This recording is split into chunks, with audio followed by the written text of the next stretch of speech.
Mackenzie Moss, how are you? I'm good. How are you? I'm doing swimmingly. Good. You work for, I got this, it's Office of Performance Evaluations for the state of Idaho. Yes, the Idaho legislature. God Great bless job. it. You got all 4 words. The People lose office, performance department, usually. 4 of, I screw up all those, but I nailed that one. Okay. And essentially you guys were created roughly 10 years ago, a little bit more, created in order to, essentially research different initiatives, departments, programs, all these things, and then create comprehensive reports that are in English that can be delivered back to lawmakers to understand, okay, how is this working? I mean, our legislative session is only roughly 90 days.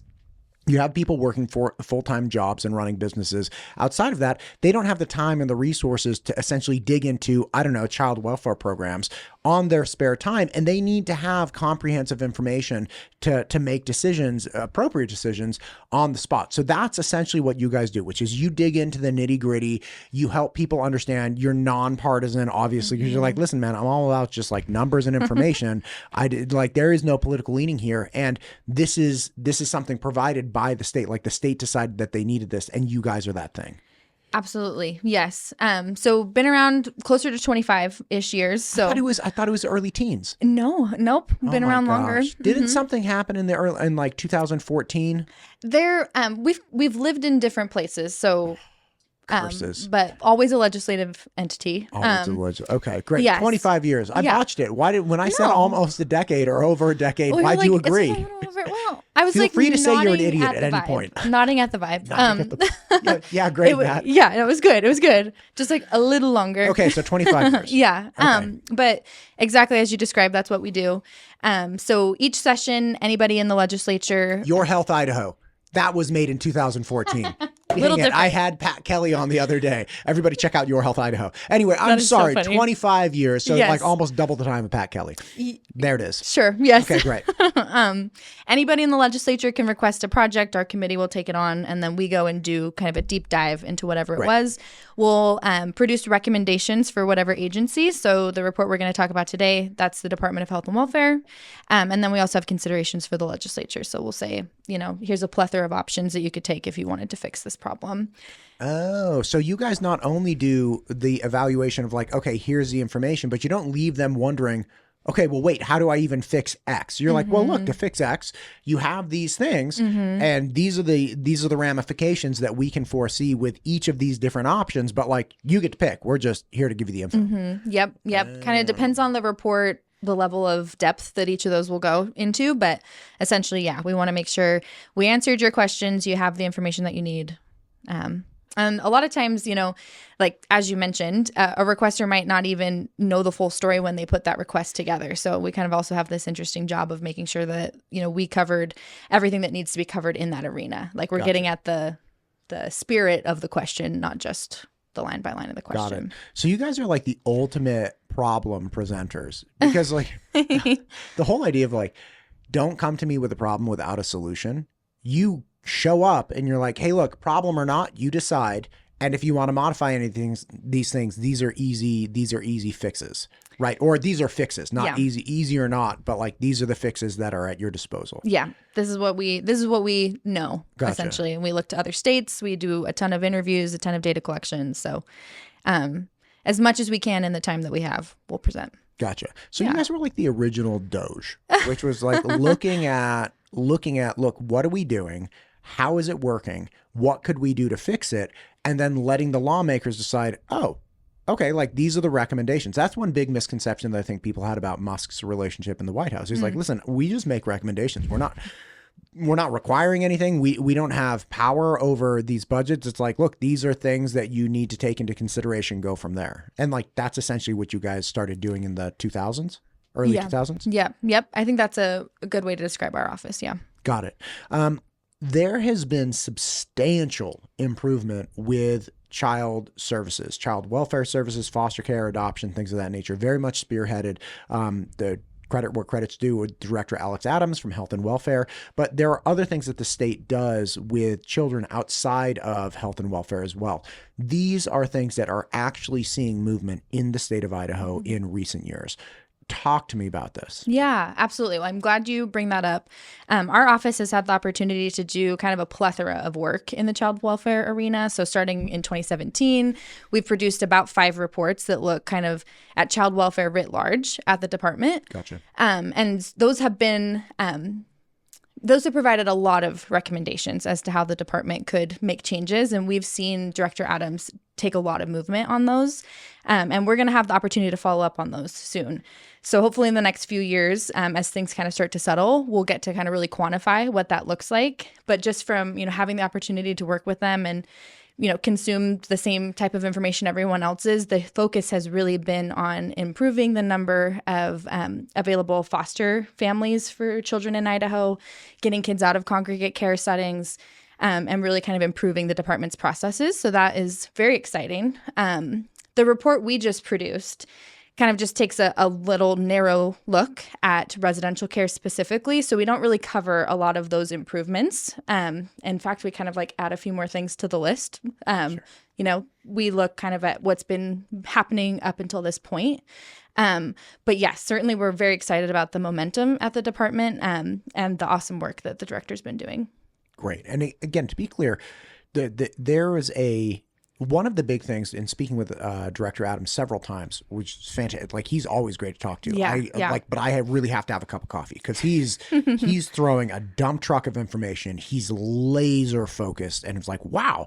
But one of the big things that he addressed or came at the foster youth and adoption from was, let's consider this from a fiscal standpoint, right? Mm-hmm. Everybody's heart goes out to children that are hurting and in bad situations, 100%. And he's yeah, but look, that's all well and fine. What about the money, right? Yeah. And he helped explain to me, listen, if you have if you supply support programs for families that are at risk of falling into, foster care because something's happening with the parents or the family's falling apart. He's if you supply support for that, yeah, it's going to cost you $2 a day. Yeah, or prevention. Something. Yeah, prevention. Mm-hmm. If children fall into foster care, it's going to cost you somewhere between $20 and $50 a day.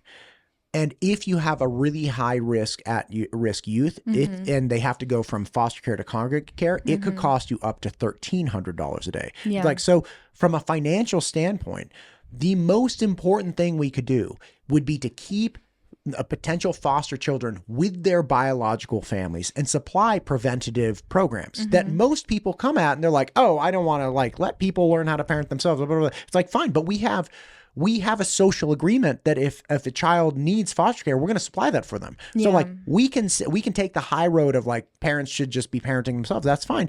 And how do you feel about $2 a day versus $30 to $50 a day? Yeah. And then again, whatever you can do to keep children integrated into standard foster care and not have them have to go into congregate care, be that a result of their past life experience or a very poor experience within the foster care system itself, that's an ROI that's astronomical, right? Yeah. That's 20x or something.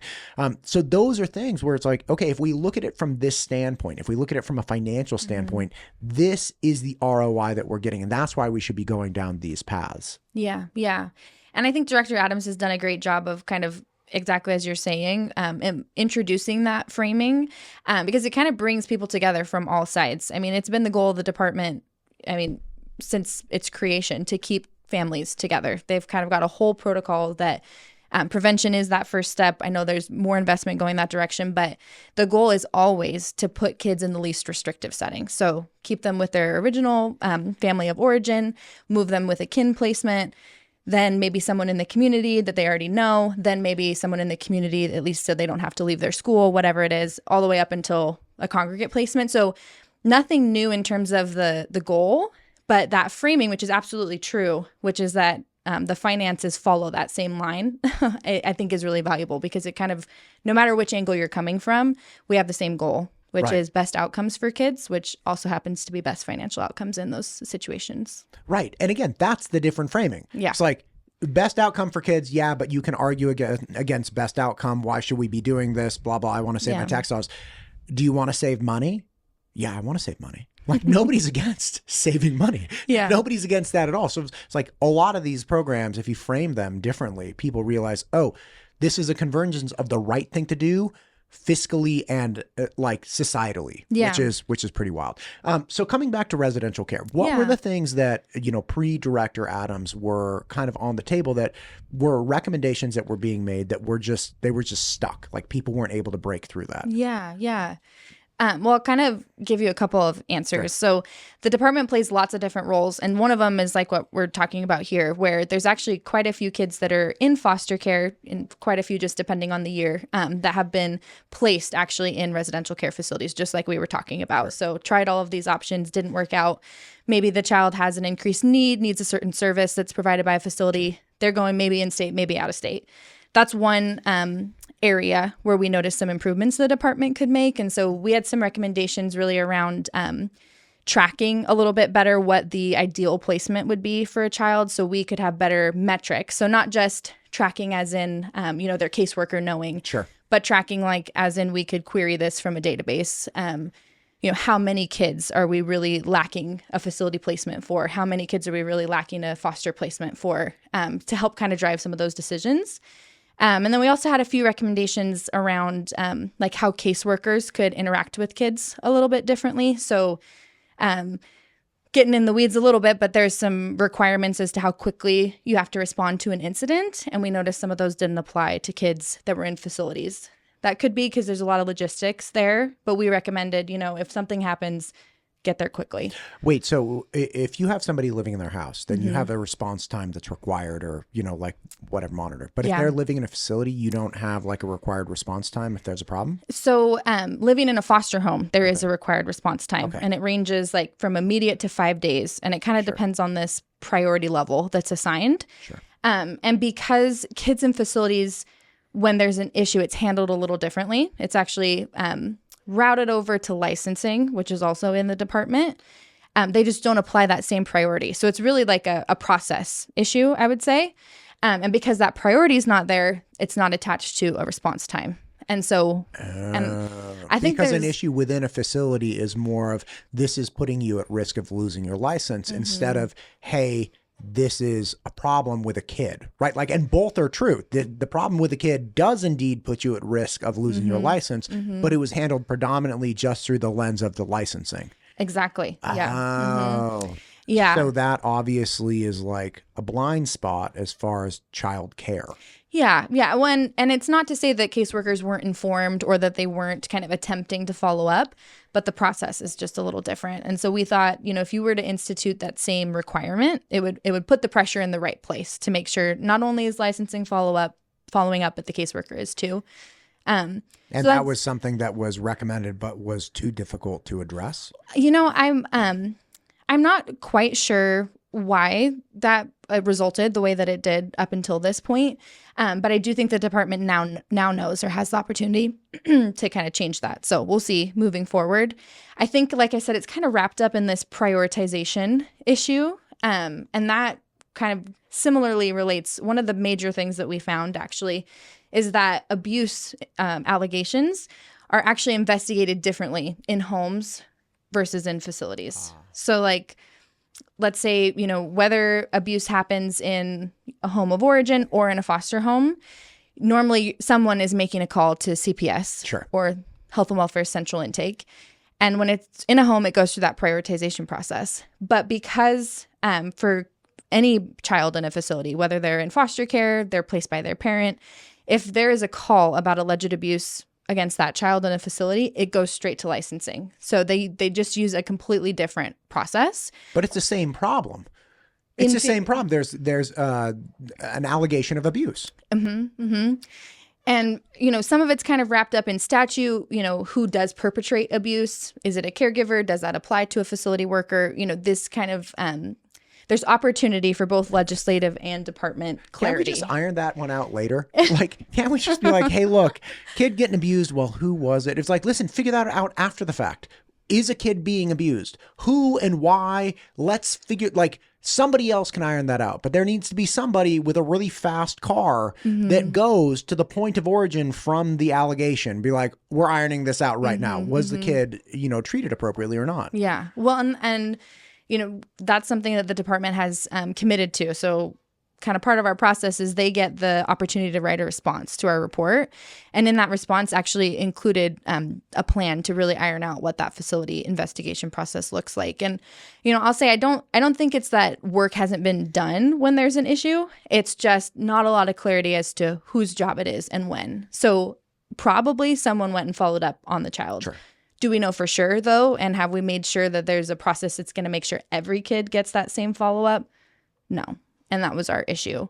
There's also, I would say, and again, this is first that I'm hearing about this, but I could imagine somebody being hypercritical of this policy because you're holding biological parents to a standard that you wouldn't be holding governmental agencies that are dealing with potentially the same child. Mm-hmm. It's like if I'm at my house and, God forbid, there's an allegation of abuse against me mm-hmm. as the child, right? My parents would be held to a standard or held to a response that then I go into foster care. I make the exact same allegation. They're like, well, is this a licensing thing? Mm-hmm. It's like, why are we holding parents to a different standard than we would governmental facilities? Yeah. It should be the opposite. Yeah. And you're getting right at kind of the crux of the impact there, which is, so in that home environment, say, in a home or in a foster home, there's a abuse substantiation process. So that prioritization also involves, things will make its way through the court system too. But if someone has actually been found guilty of perpetrating abuse, not at the criminal level, but kind of it's a separate investigation done by the department, their name will be put on a child protection registry. And so that person could not go and work in childcare or could not go and work at a facility or wouldn't be eligible to be a foster parent potentially. And that is not the case with facility workers because they're not going through that same substantiation. It's possible that they could get hired at another facility because a lot of times the facility will handle it like, we're not quite sure what happened, but we didn't love that situation. We're going to let that employee go. And that's how we're going to handle it. You're going to have to back up here. Back up. Okay. So we have family acts and mm-hmm. there's an allegation of abuse within family acts. Mm-hmm. And if that is substantiated, there it goes through a substantiation process. Mm-hmm. Did this parent abuse the child? And mm-hmm. the substantiation process determines, yes, they did. And again, you're in the process. Once the allegation happens, it's like, okay, no. We're finding out if this parent did something bad. Yep. There's no like, we'll just get a different parent. It's like, no. Did you or did you not do something bad? And if it is in fact corroborated and found to be, yes, this parent abused the child, mm-hmm. then there's like a registry where it's like, hey, you abused your kid. You can't work at a foster, like you can't do a bunch of things because you're now on this registry. Absolutely. Okay. And that's for a biological family. Or a foster family. Mm-hmm. family.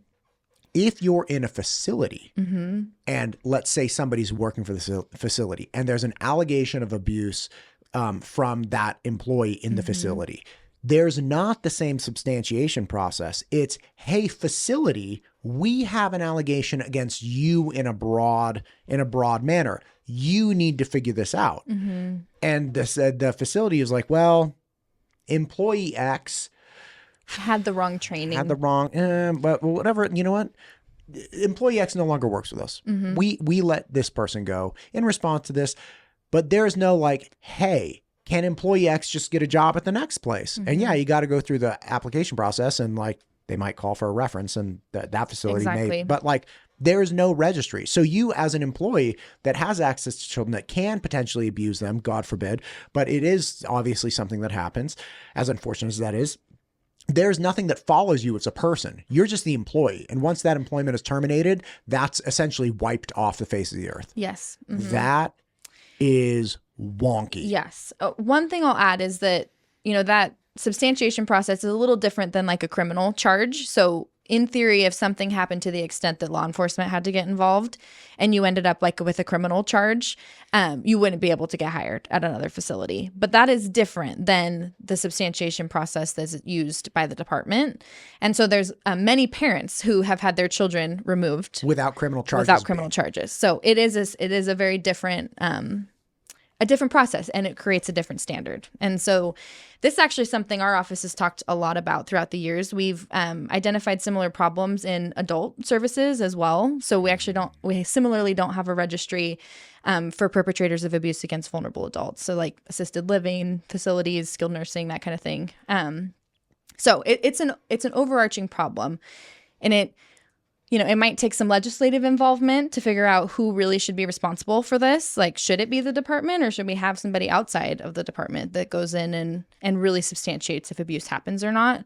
Or like parallel reporting, right? It's like report it to the substantiation services that a foster or a biological parent would have to go through, and also report it to the licensing service. So it's like both of these things are under scrutiny because you don't want the employee just bouncing to another facility. Yeah, exactly. So, and you're kind of like totally hitting at the department has such a widespread job. So, they're trying to handle kids that are placed that are in foster care. And, they've done a huge goal is to get kids out of congregate settings. So that's like a huge initiative. Like, we just don't even want to have to place kids in facilities. But also they have this responsibility to license those facilities. So that applies to more than just kids in foster care. That's, a parent has to make a tough choice sometimes to put their child in a facility. And usually maybe not usually, but definitely a higher proportion of the time, those kids are going to have higher needs. So need certain services and be really vulnerable. So it's certainly a gap that needs to be addressed. Okay, so that's one that needs to be addressed. Give me some positive here. Like, what are things that Director Adams and other people have been able to actually get after in the last couple of years? Because there is substantial improvement. There are improvements, like quantifiable or tangible, rather. That's what I'm getting at. Tangible improvements that have been made. Like, this sounds like it's obviously still kind of like a hole in the glitch in the matrix. But what has been addressed? Yeah. So, I'll kind of speak to what I know for now, and then kind of plug that hopefully in the next few years we'll have. Let's just make some stuff up. Right out of my, but right off the top of my head. No, I'm just kidding. But so hopefully in the next few years we'll have the opportunity to actually do a substantive follow-up, because we have had a ton of recommendations over the last 5 years, and Director Adams has done a really good job of using those reports kind of as a roadmap. And so, some of the things I can't speak to the exact numbers of how things are changing. But I do know that the ratio of foster parents is improving. So more foster parents available per child, which is a huge accomplishment when we look at not only the financial but the outcomes for kids.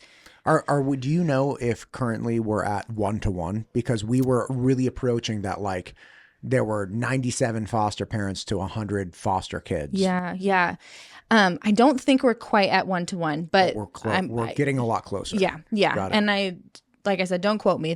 They're going to have better information on that than I do at this point. But definitely improving on that front. That's the goal. And we'll kind of get to see over the next few years what that means. And I think that kind of goes back to our suggestion to really track where the ideal spot for a child is, because it will help the department make really kind of policy-driven decisions or information-driven decisions.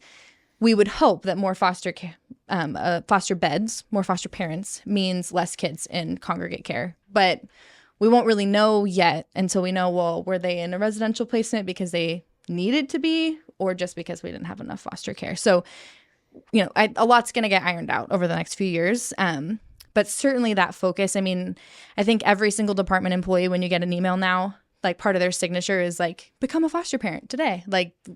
Just a ton of good energy around the value that does for our community, and just the number of kids that, we want to be able to give the best placement for, and we want to be able to create the best outcome for, because putting a child in congregate care that doesn't need to be there is not a good fit for them, not going to create the best outcome for them.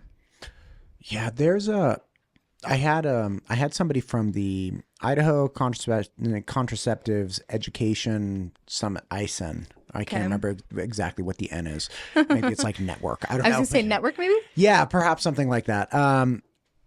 But there are all of these things around, Idaho has a very specific position on children, especially unborn children. And it's okay, great. So this is the position the state is taking. And again, I didn't make the rules. That's the way that Idaho's planned it out. But as such, it seems that when we take a position where we're hey, we're going to, if somebody gets pregnant, obviously you're going to have that kid unless there are these extenuating circumstances, which are very, very limited.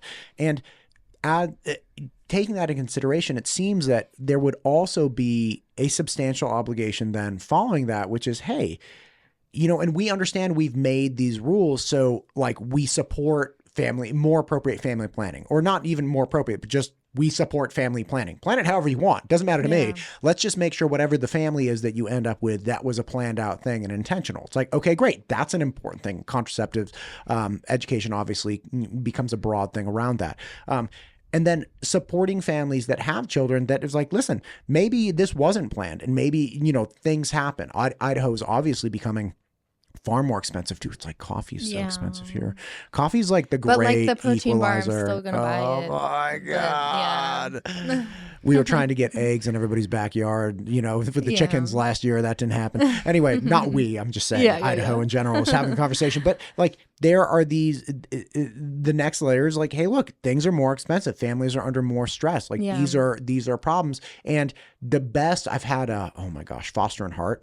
Fantastic. Kate Wilson is amazing, right? She comes on and she has focused extensively on, and her organization has focused extensively on keeping sibling groups together. Yeah, and absolutely. Hearing her talk about experiences where she meets the families that she's fostering the children for, and seeing these people who have come into a very bad situation in their life, and they're trying to right the ship so they can get their children back. And her experience with meeting these people and helping them feel like, hey, look, we have your kid. It's okay. Like not we have your kid, like we've taken, but like we got it. We got it. Take care of yourself. Like your kid's safe. Your kid's getting great food. Like they're having a good time, and reuniting them. Yeah. We need those systems and that support in place to help families stay, either stay together or become reunited. If for no other feel-good reason, then it's going to save us money. Like, yes. If that doesn't work for you, if you're like, I don't care about any of that. Do you care about tax dollars? Because if you care about tax dollars, you should really like reuniting children in the foster system with parents, whatever that takes, right? If you have parents that have lost their children to the foster care system for whatever reason, you should want them to gain access to resources and programs and education and whatever it might be to help them get their children back as quickly as possible, because it saves you the taxpayer dollars. And like these are really crucial things that if we're going to have our position in Idaho with children, which is great, whatever the position is, we should also recognize that there are going to be tangential, perhaps unintended consequences or tangential obligations that we collectively have as society. Yeah. And I think that's like a huge focus of the department right now. I mean, coming out of the last budget cycle, I don't know the number off the top of my head, but there was certainly an increased budget for the department this year. And a lot of that focus was on prevention services, actually. So exactly kind of what you're describing, which Director Adams has talked a lot about, but keeping kids in their family home. And what do we have to do to kind of wrap around that family to make sure that that's the safe outcome? Make sure that's a safe outcome. And it's not fun, but really important. There's always going to be the ends of those spectrums where, sometimes it's not a safe placement. And that is, hopefully that's when we're making the decision to remove a child. And through focusing on prevention, like we've gone through a lot of steps before we had to get there. But we need to make sure that on the back end that those choices are made well too, or that we're keeping kids safe for those that are inevitably going to end up somewhere else on that kind of like spectrum of choices. Right. Because we have agreed collectively as Americans, we have agreed if we see a child being harmed, we're going to step in and protect that child. Right. Like that's just what we agree. And that applies, for U.S. citizens and others. Like if we see any child being harmed, we're going to step in and try to do something. Yeah. It's like not an enviable job, certainly, that the department has. And I will say that just from the years of getting to do this important work, and, we really come at it from like, the numbers, or this is what we, synthesized from interviews, and, but the human experience of that is that I've gotten to meet so many wonderful people just trying to do a good job. Like, really care that children are kept safe. And that's why they got into that work, and it's a big machine to try to kind of work through a system that's going to inevitably make people upset. There's no world where, everyone agrees that child welfare was handled the right way, or that, every kid has that best possible outcome every time. We always had the right placement first. We always had the right foster family, or, we didn't have to move facilities because it just ended up being perfect. It's a series of hard decisions that they have to make. And so, I feel really, very privileged to get to work with them and learn about them for sure. And then, I have the easy job of coming in and saying, well, have you considered it this way? But it's not certainly it's a hard job. Yeah. And it's thankless.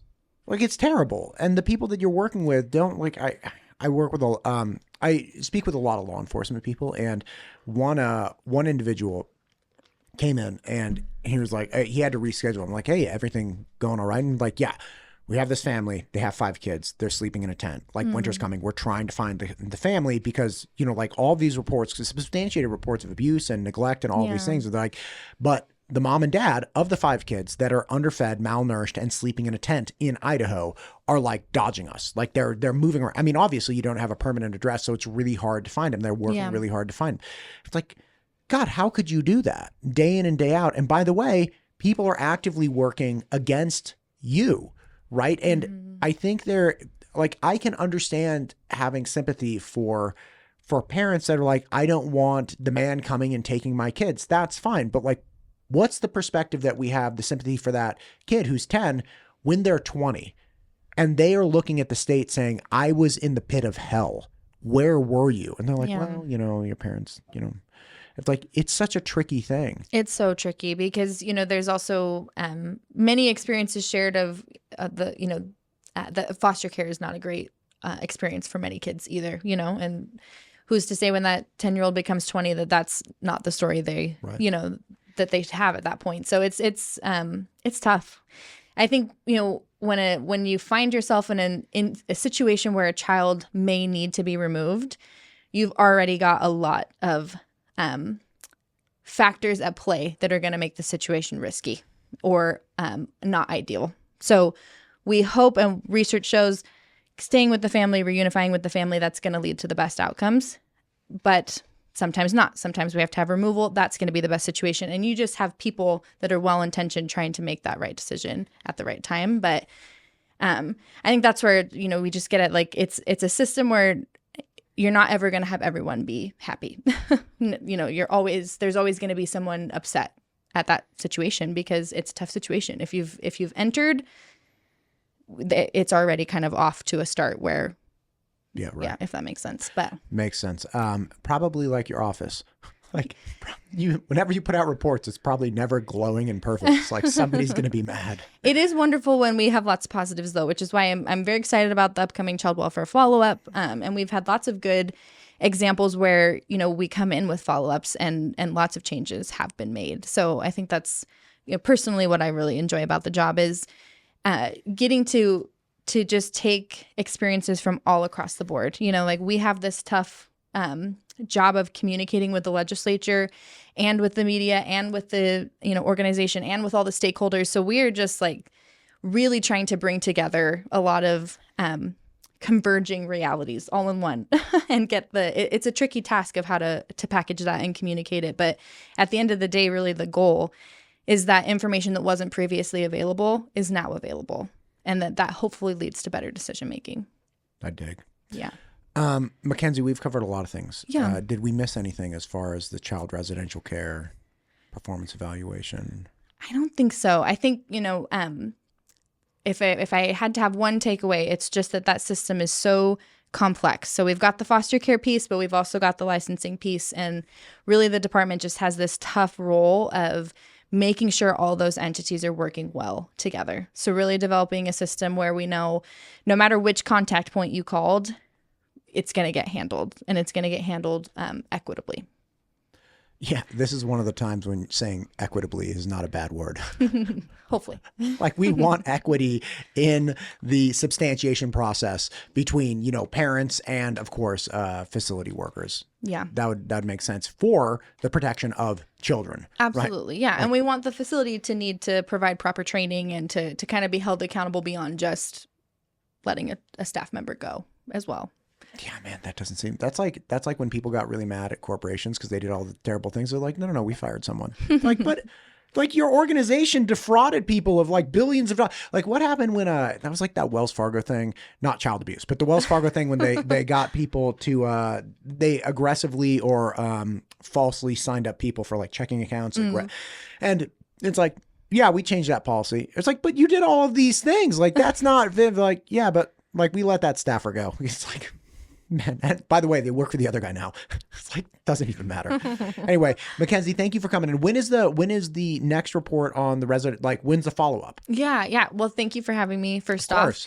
And we don't have a specific date on those follow-ups yet. Our work kind of depends on when the committee assigns things to us. So we will let you know. But a decision was made in our last meeting that the department will be coming in front of our committee sometime September, October, and giving an update. So that won't be our work necessarily, but it will give the department a chance to kind of review and weigh in on what they think about those findings. Maybe we connect in November. Yeah. Right? Like after that thing, you just give a synopsis of like, okay, this is what they have found out. This is what they're still working on, all of that, that stuff. That'd be great. That'd be great. Thank you for coming in. Let's do it again. Awesome.